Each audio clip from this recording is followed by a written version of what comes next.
Antarctica, इस नाम को सुनते ही दिमाग में आता है बर्फ, बेइंतहा ठंड और मीलों तक फैला सन्नाटा, है ना? ये पृथ्वी का सबसे ठंडा, सबसे वीरान और शायद सबसे रहस्यमयी महाद्वीप है। पर जरा सोचिए, क्या हो अगर इसकी मोटी बर्फीली चादर के नीचे कोई ऐसा राज दफन हो जो हमारे इतिहास की पूरी किताब ही बदल कर रख दे। मतलब क्या ऐसा हो सकता है कि अंटार्कटिका की बर्फ के नीचे कोई खोया हुआ प्राचीन शहर दबा हो? क्या वहां सच में एक ऐसी सभ्यता रहती थी जो हिमयुग से भी पुरानी थी? और सबसे बड़ा सवाल, आखिर इस जगह को लेकर इतनी गोपनीयता क्यों है? चलिए, इस रहस्य की जड़ों तक पहुंचने के लिए हमें वक्त में थोड़ा पीछे जाना होगा, एक ऐसे दौर में जब अंटार्कटिका हमेशा से ऐसा बर्फीला नहीं था जैसा आज हम इसे जानते हैं। तो विज्ञान हमें ये बताता है कि आज जो ये बर्फीला रेगिस्तान है ना, वो करोड़ों साल पहले सच में एक हरी भरी दुनिया हुआ करता था। सोचिए जरा, घने जंगल, नदियां और हर तरफ जिंदगी। लेकिन यही कहानी में एक दिलचस्प मोड़ आता है। देखिए, ये बात है 3 करोड़ साल पहले की, जब हम इंसान थे ही नहीं। और जो थ्योरीज एक खोई हुई सभ्यता की बात करती हैं, वो सिर्फ 12,000 साल पुराने अतीत का जिक्र कर रही हैं। तो क्या ये मुमकिन है कि इतने कम समय में वहां कोई सभ्यता बसी हो और फिर बर्फ में दफन हो गई हो? सदियों तक ये सवाल सिर्फ कहानियों और कल्पनाओं में ही जिंदा था। लेकिन फिर हमारी मॉडर्न टेक्नोलॉजी ने इस रहस्य को एक नई हवा दी, जब ऊपर अंतरिक्ष से कुछ ऐसा देखा गया जिसने दुनिया भर में एक नई बहस छेड़ दी। तो बात है साल 2012 की। इसी साल नासा के सैटेलाइट्स ने अपनी खास टेक्नोलॉजी, मतलब ग्राउंड पेनेट्रेटिंग रडार का इस्तेमाल करके बर्फ की मोटी चादर के नीचे झांका और उन्हें वहां कुछ ऐसे पैटर्न्स दिखे जिनकी उम्मीद किसी को भी नहीं थी। इन तस्वीरों में जो दिखा वो पहली नज़र में कुदरती तो बिल्कुल नहीं लग रहा था। बड़े बड़े खास बनावट वाले आकार, एकदम सीधी लगने वाली लकीरें और बिल्कुल परफेक्ट 90 डिग्री के कोण। अब थ्योरीज को हवा इसीलिए मिली क्योंकि कुदरत में आमतौर पर ऐसी परफेक्ट ज्योमेट्री नहीं मिलती। हाँ, ये बात भी सही है कि भूविज्ञानी कहते हैं कि ऐसी संरचनाएं हवा और बर्फ से कटकर बनी चट्टानों का नतीजा भी हो सकती हैं। और बस यहीं से वो सबसे बड़ा सवाल खड़ा हो गया। क्या ये वाकई किसी विशाल शहर के दबे हुए खंडहर हैं जो हजारों सालों से दुनिया की नजरों से छिपे हुए हैं, या फिर ये सिर्फ कुदरत का बनाया एक शानदार धोखा है? उन सभी आकारों में से 3 ने तो दुनिया का ध्यान सबसे ज्यादा खींचा। ये कुछ ऐसे थे जिन्हें देखकर किसी का भी मन प्राचीन सभ्यताओं की कहानियों पर यकीन करने का कर जाए। जी हाँ, 3 पिरामिड जैसी दिखने वाली चोटियां। इनकी बनावट इतनी सिमेट्रिकल है कि कई लोग ये मानने को तैयार ही नहीं है कि ये कुदरती हैं, और इसीलिए इन्हें नाम मिला अंटार्कटिक पिरामिड। हालांकि ज्यादातर वैज्ञानिक इन्हें नुनाटक्स कहते हैं, मतलब वो पहाड़ी चोटियां जो बर्फ से ऊपर झांक रही हैं और जिन्हें हजारों सालों की बर्फीली हवाओं ने तराश कर ऐसा आकार दे दिया है।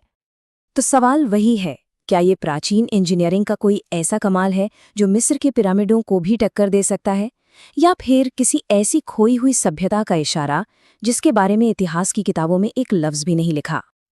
अब प्राचीन रहस्यों से थोड़ा आगे बढ़ते हैं। कुछ थ्योरीज तो आधुनिक इंसानी गतिविधियों और सच को छिपाने की कोशिशों की तरफ भी इशारा करती हैं, जो इस कहानी को और ज्यादा उलझा देती हैं। कई जानकारों का ये मानना है कि दुनिया के कुछ शक्तिशाली देशों ने अंटार्कटिका में गुप्त रिसर्च बेस बना रखे हैं और कहते हैं कि इन बेस का असली मकसद है वहां मिलने वाली बड़ी बड़ी खोजों को दुनिया की नजरों से छिपाकर रखना। एक दावा तो ये भी है कि ऐसे ही एक बेस के पास 2 किलोमीटर लंबी सुरंग मिली है जो देखने में पूरी तरह से इंसानों की बनाई हुई लगती है। तो चलिए अब बात करते हैं उस सबसे मशहूर थ्योरी की, जो इन सभी बिखरी हुई कड़ियों को एक साथ जोड़ने की कोशिश करती है। और ये थ्योरी हमें ले जाती है करीब 12,000 साल पहले के गहरे अतीत में। तो ये थियरी कहती है कि अंटार्कटिका में एक बहुत ही एडवांस्ड सभ्यता रहती थी, लेकिन करीब 12,000 साल पहले एक भयानक तबाही आई। हो सकता है पृथ्वी के पोल शिफ्ट हुए हों या कोई विनाशकारी बाढ़ आई हो जिसने इस पूरी की पूरी सभ्यता को खत्म कर दिया और उसे हमेशा के लिए बर्फ के नीचे दफना दिया।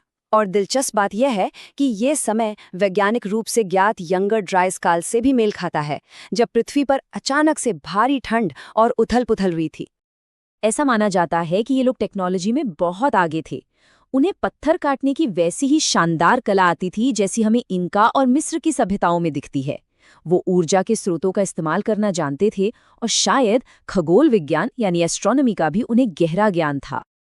अच्छा, सैटेलाइट तस्वीरों और थ्योरी से आगे बढ़कर अब सवाल ये उठता है कि क्या वैज्ञानिकों को बर्फ के नीचे ड्रिलिंग करके सच में कोई ठोस सबूत भी मिला है? और अगर हाँ, तो उसे इतना सीक्रेट क्यों रखा जा रहा है?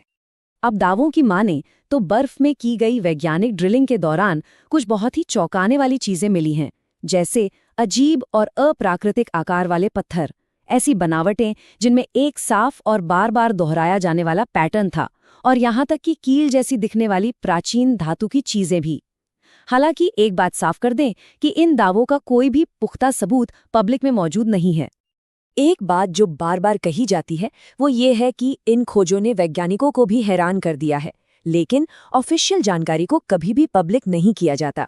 और यही राजदारी इस रहस्य को और भी गहरा और दिलचस्प बना देती है। और यही तो इस पूरी कहानी का सबसे बड़ा सवाल है, आखिर इतनी गोपनीयता क्यों? अगर कुछ मिला भी है तो उसे दुनिया से छिपाया क्यों जा रहा है? क्या वहां अतीत की कोई ऐसी खोज हो चुकी है जो इतनी बड़ी और अहम है कि वो मानव इतिहास के बारे में हमारी पूरी की पूरी समझ को ही बदल कर रख देगी? क्या सरकारें दुनिया को किसी ऐसे बड़े सच के लिए तैयार कर रही हैं, या फिर उसे हमेशा के लिए छिपाकर रखना चाहती हैं? तो क्या अंटार्कटिका की इस सफेद चादर के नीचे सचमुच मानव इतिहास का सबसे पुराना शहर सोया हुआ है, या फिर ये सब कुछ सिर्फ कुदरत का बनाया एक शानदार भ्रम है? देखिए, सच चाहे जो भी हो, एक बात तो तय है, अंटार्कटिका अपनी बर्फ में ऐसे राज छुपाए बैठा है जो हमारी कल्पना और विज्ञान दोनों को चुनौती देते हैं।